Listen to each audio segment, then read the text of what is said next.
हाँ तो नमस्कार जी, कैसे हैं आप लोग। उम्मीद करता हूँ आप लोग बहुत अच्छे होंगे और आपकी पढ़ाई बहुत अच्छी चल रही होगी। आज हम जो है ना आपके समक्ष एक नई वीडियो के साथ हाजिर हैं और वीडियो जो है ना परिवहन से संबंधित है। परिवहन चैप्टर में जो है ना एक बहुत अच्छा टॉपिक है जिसको हम रक्त कहते हैं।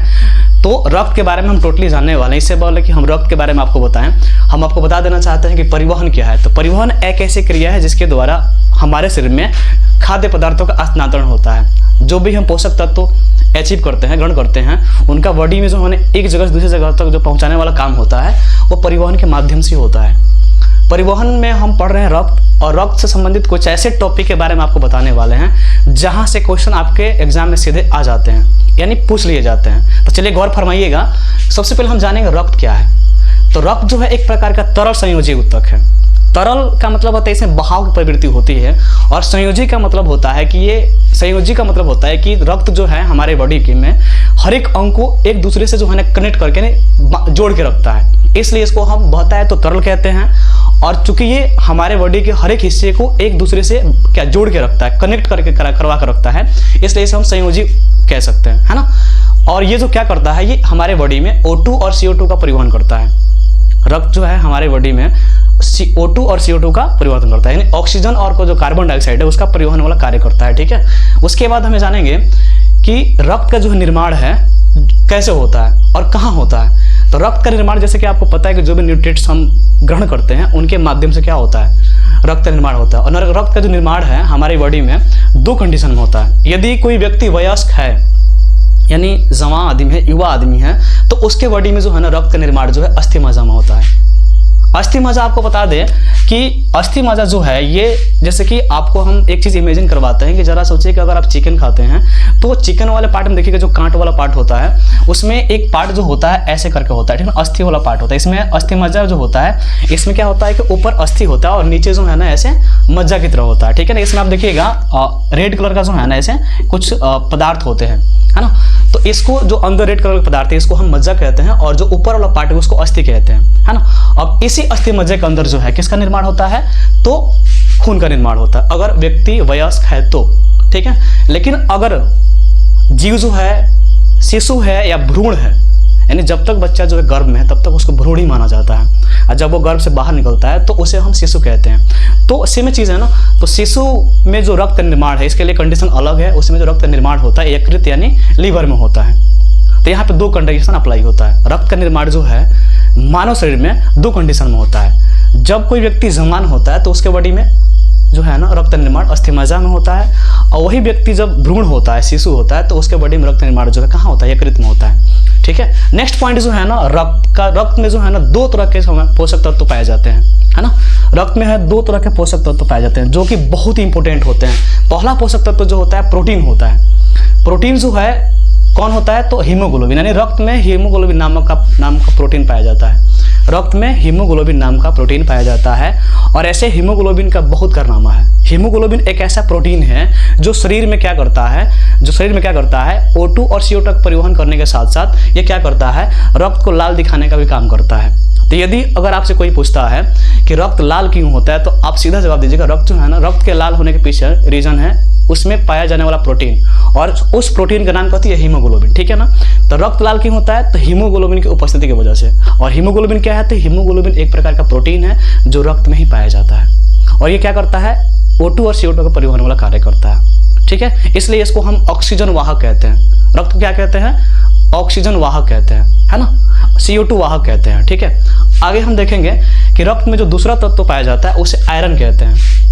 रक्त में जो है ना दो तरह के पदार्थ पाए जाते हैं जो रक्त के लिए बहुत ही इंपॉर्टेंट होते हैं। पहला पदार्थ जो होता है एक प्रकार का प्रोटीन होता है जिसे हम क्या कहते हैं, हीमोग्लोबिन कहते हैं, और दूसरा पदार्थ जो होता है आयरन होता है, जिसके वजह से कहीं ना कहीं रक्त जो है ना अपनी स्ट्रेंथ को दर्शाता है। उसके बाद वाला जो टॉपिक है वो टॉपिक जो है ना रक्त की कमी, यानी जब न्यूट्रिएंट्स या जो भी पोषक तत्व है उसका जो है ना हम प्रॉपर मात्रा में नहीं खा पाते हैं, नहीं उसको ग्रहण कर पाते हैं, तो उस कंडीशन में हमारी बॉडी में जो है ना रक्त का कमी होता है। और जब रक्त का कमी होगा तो रक्त में उपस्थित जो हीमोग्लोबिन है उसमें कमी होगी, और जैसे हीमोग्लोबिन कमी होगी तो किसकी कमी हो जाएगी, आयरन की कमी होगी।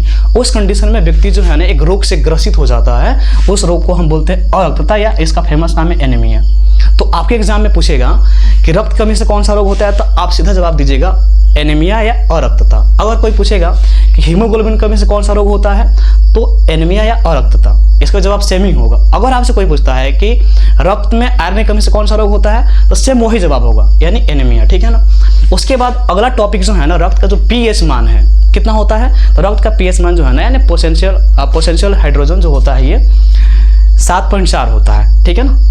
और ये चूंकि 7.4 होता है और 7 से अधिक है, तो इसलिए क्षारीय होता है। आपने पढ़ा होगा, अगर आप क्लास 10 के विद्यार्थी हैं तो आपने पढ़ा होगा कि जो विलयन होता है ना, इस 3 तरह का होता है ना। ऐसे देखा जाए तो एसिड वाला होता है, उसके बाद क्या होता है आपका एसिड वाला होता है, उसके बाद एसिडिक होता है, उसके बाद बेस होता है, उसके बाद उदासीन न्यूट्रल वाला होता है। तो जो अम्लीय विलयन है उसका जो पीएच मान होता है 7 से कम होता है, और जो भास्मिक या क्षारीय विलयन उसका पीएच मान क्या होता है, 7 से अधिक होता है। इस वजह से जो है ना, हम कह सकते हैं कि जो रक्त होता है उसका पीएच मान 7 से अधिक है, इसलिए ये क्षारीय होता है। 7 से अधिक तो क्षारीय होता है, ठीक है।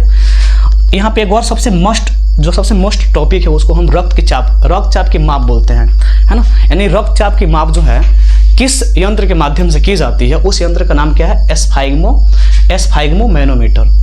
ये सीधे आपके एग्जाम में पूछ लिए जाते हैं, ठीक है। बहुत सारे टॉपिक हैं जो रक्त से संबंधित है, लेकिन मैंने इतना ही टॉपिक जो है ना इस वीडियो के माध्यम से क्या किया, आपको दिखाया है। अगर तो ये जो टॉपिक आपने पढ़ा है, इस टॉपिक पढ़ने के बाद जो है आप जो है ना बहुत से क्वेश्चन इसे रिलेट करते हैं, उसका जवाब दे सकते हैं।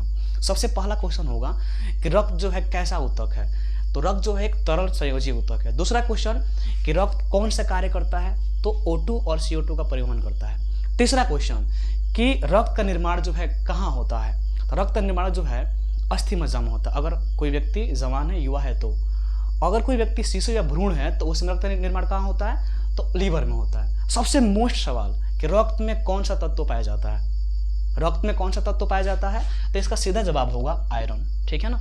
उसके बाद पूछेगा एग्जाम में क्वेश्चन कि रक्त में कौन सा प्रोटीन पाया जाता है, तो हीमोग्लोबिन, ठीक है। उसके बाद सवाल ये भी आ सकता है कि रक्त लाल क्यों दिखता है, तो रक्त जो है ना लाल हीमोग्लोबिन की वजह से दिखता है।